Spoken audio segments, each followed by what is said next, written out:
We're gonna be going over our recent trip to Moab. We got Scott, Trail Reaper, with us. We've been getting a lot of requests about this guy, I don't know why.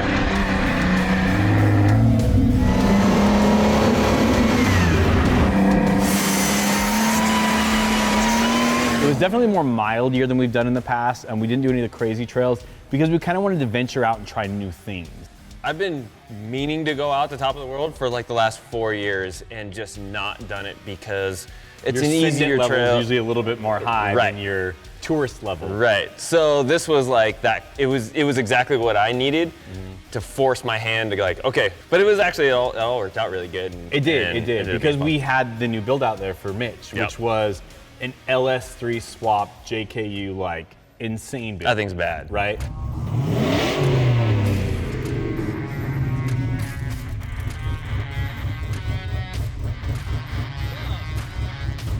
It completely exceeded my expectations. Freaking fantastic. I mean, I'm overwhelmed with it. It's awesome.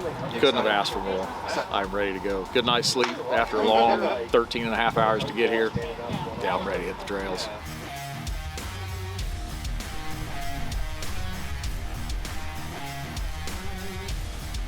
So at that point, we were like, look, let's go shake down Mitch's rig. Obviously, if you take a new rig out for the first time, you want to make sure that there's no problems, before we get too dedicated into something, So Tuesday was kind of our day for that. So we went to Potato Salad Hill. I had brought the Gladiator from Scotia, right? And I had Rex in this Gladiator. And I did not realize how nice it is to have 130-something inches of wheelbase. Right? Dude, game changer. Yeah. Like I went up, I pulled up on Potato Salad Hill and I'm just like, oh, like this is gonna be a struggle bus, right? Like it's not gonna be fun. And I went over it and I was like, that was easy. Yeah. You know what I mean? Just because of that wheelbase. Yeah.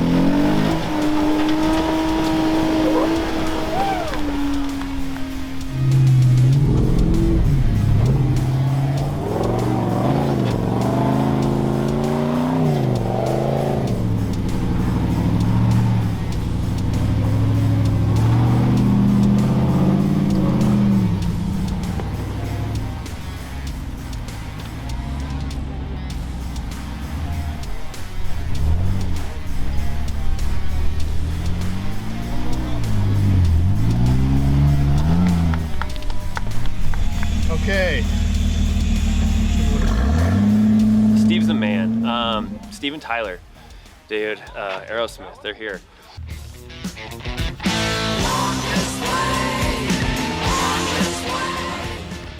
Power Tank, legends, bro.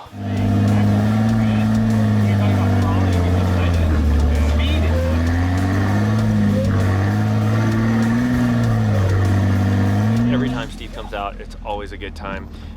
He is one of those guys who has personality and business savvy, and then can drive too, you know?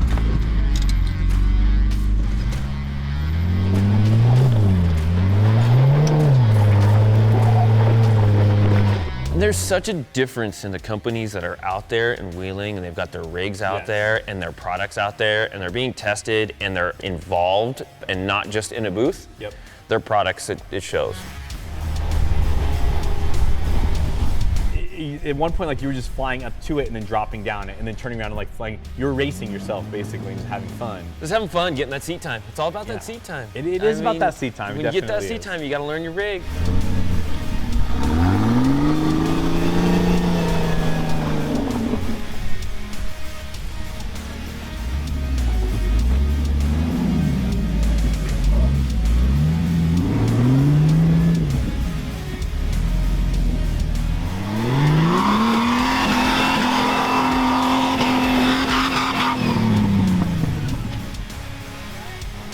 So, I mean, it was definitely a fun day on Potato Salad. I mean, a lot of people got to try it, got to mess with it. To me, Top of the World is one I've done one time, and it was definitely a cool experience, but I never got to go back and do it in something that was like really built. There's nothing really hard on it, but it's that picture. The picture, though, that's the whole thing. The picture at the end. That's it. It's a very out there trail. It's like a 45-minute drive. Yeah, it's out there. Everybody's worried about fuel. Yeah, everyone's worried about fuel. I was too. I think everyone expected it to be a lot harder than it was. And there was definitely like some cool little lines you could take to make it a little bit harder. But I would, you know what I mean, like definitely the 4 or 5 they say it is definitely that trail. My name's Jordan Davis. I'm from Central Florida, Lake County area. I brought my TJ, it's a 97. Basically gone over from the ground up. Started about 2 years ago, and here it is today. So I actually have JK Rubicon axles. They're Data 44s. I've built them up just about anything you can do to them, I've done to them. No problem so far. You know, a lot of people bash the Data 44s and 40s, but it's a lightweight vehicle. You know, I'm not super crazy on the throttle, so it does well.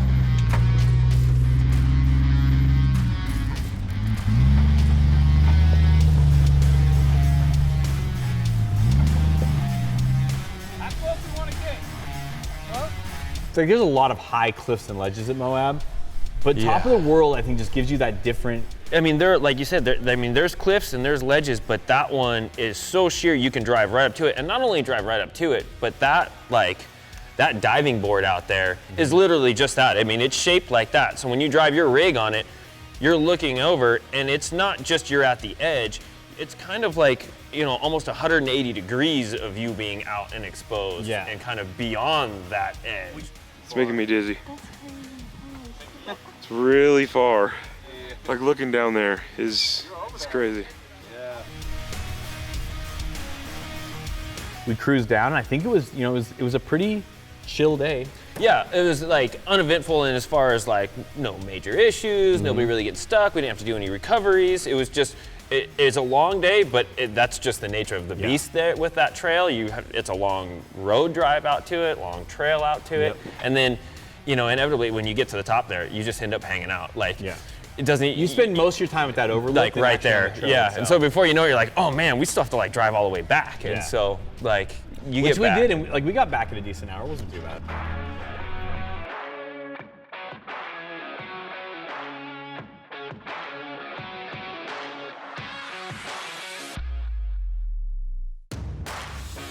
So Rose Garden. So that was a cool way to do like kind of a 1-2 punch. Yeah. Because we were up above looking down, and the next day we were down there. Yeah, looking up. And we were just like, and then you realize how high top of the world really is when you're down there in those canyons, and you're just looking up, and you're like, damn, that is a perfect. Yeah.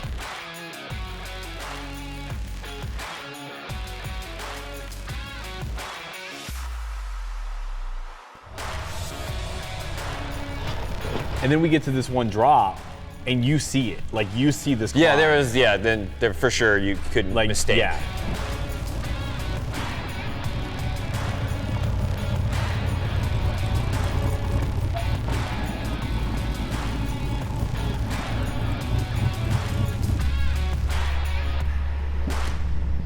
Rose Garden Hill, man, that one freaked me out just a little bit because there was a drop that I wasn't expecting, and I couldn't tell if my rear end came up, but it felt like it for sure. Like it was nosedive down, but that one was really fun.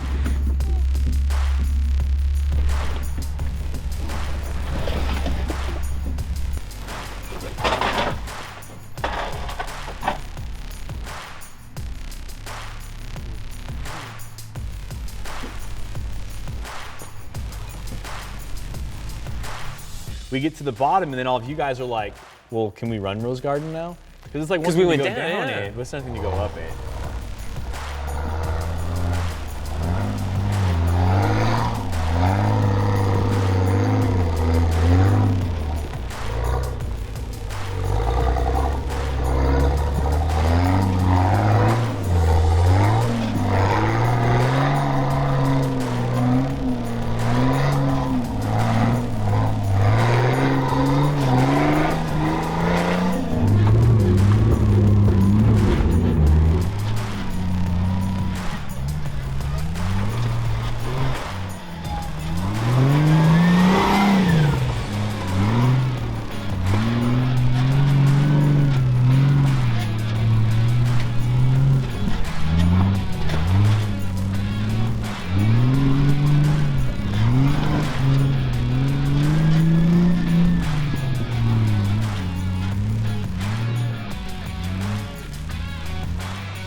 And Yukon decided to do their night run, which is light up the night. Oh, that's right. We were like Yukon, scrambling Baja to get Design, back. Sexton Off-Road. Yeah. I think that was it. But we went and did what we found out later was like a version of backwards build. Yeah. Dude, the Bronco, the old school Bronco. Dude, that guy is a G. Dude. I don't know his yeah. name. I don't know where he Because those things are like a came from. 92, 94 inch wheelbase stock. Yeah. And it was like stock. And it was pretty, yeah, it was like he had some tires on it, but it was pretty stock. that was it, yeah. He did some stuff in that thing that I was just like, he's gonna struggle here. Oh, for sure. And he's like, do. And I'm like, that guy didn't struggle there. The next morning, we went and hit Poison Spider Mesa. We are at Disneyland practically, dude. I mean, my gosh, dude, it's like at least 45 Jeeps up there, dude. Oh, and then I mean the line down below, I mean our group is a whopping anaconda's worth of waiting, dude. I mean, it's gonna take forever to get out. The back guy, dude, good luck, dude. See you tomorrow, dude. There's what I call like the gatekeeper to Poison Spider, which is like that first climb that you go up to the right. Like, and if you have the rig, you cut it tight, you cut to the right, and it's a climb. Yeah. And most of us went through that. The rig's on like 37s and below. I took the other way so we didn't break things. A little wide, yep. But still, which is still fun and challenging. It is, because there's like 2-3 foot steps.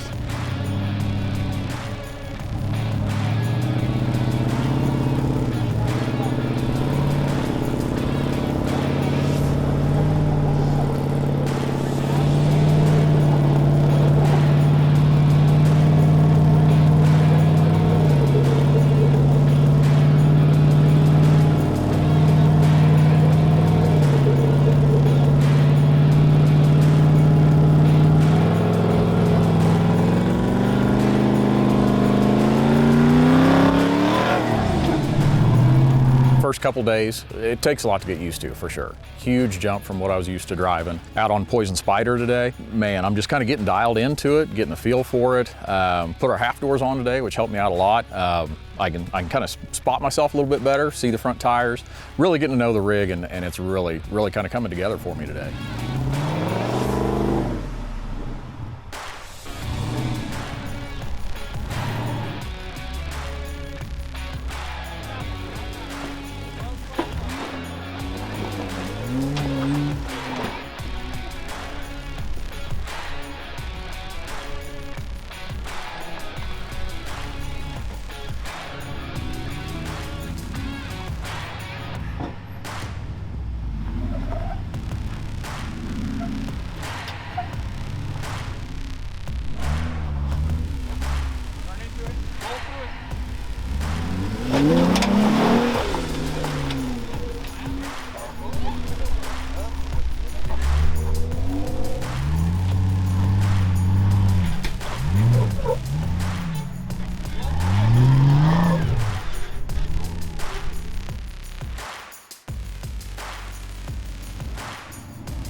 How long have you been wheeling that?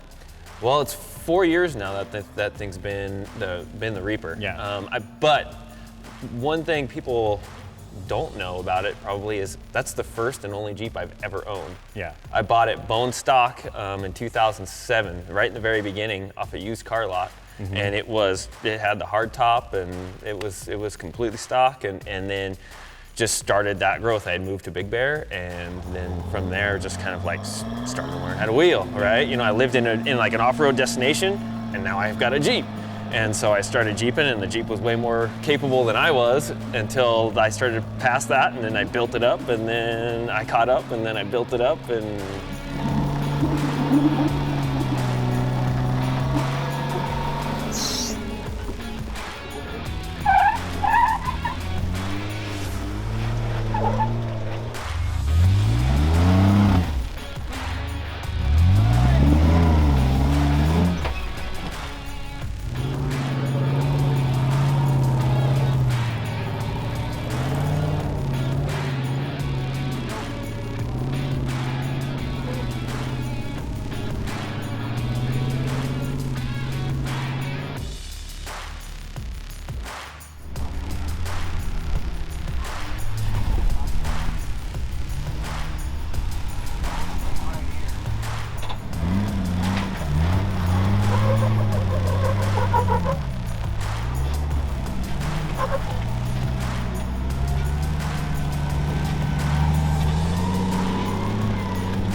A little challenging at some spots, but for the most part, it's pretty smooth sailing.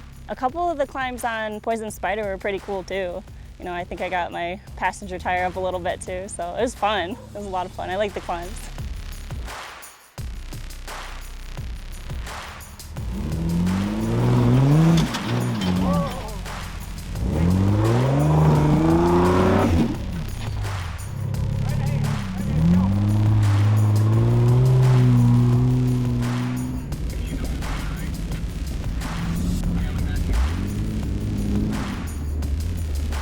And it's not like, Poison Spider doesn't have a bunch of crazy stuff on it. It's the views that you go for. It's very much like top of the world. There's some cool ledges, some cool obstacles, and on top of that, you get the small window and go out in the bridge. So the first thing you're gonna come to is the arch. Yeah. And now the arch is really cool because you can go down to it. You can actually walk across the arch, and you're on the cliff.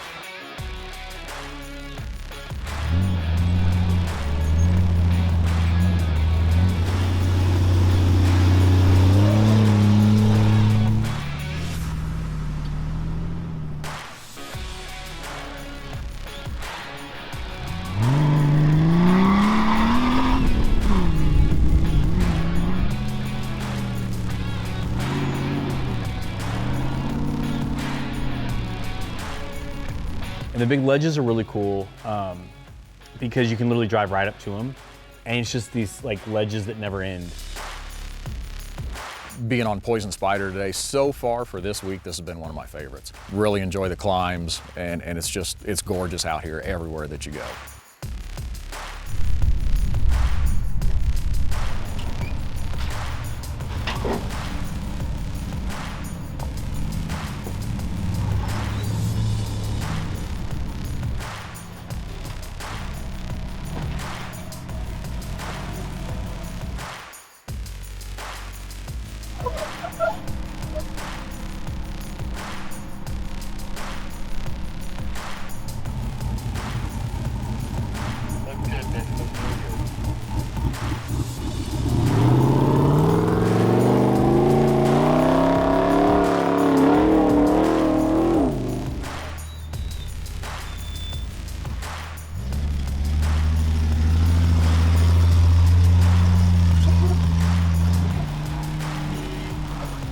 Appreciate you guys all checking out this video.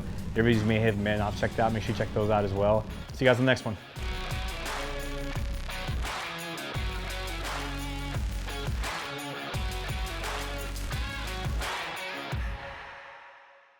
That's the way we get by. That's the way we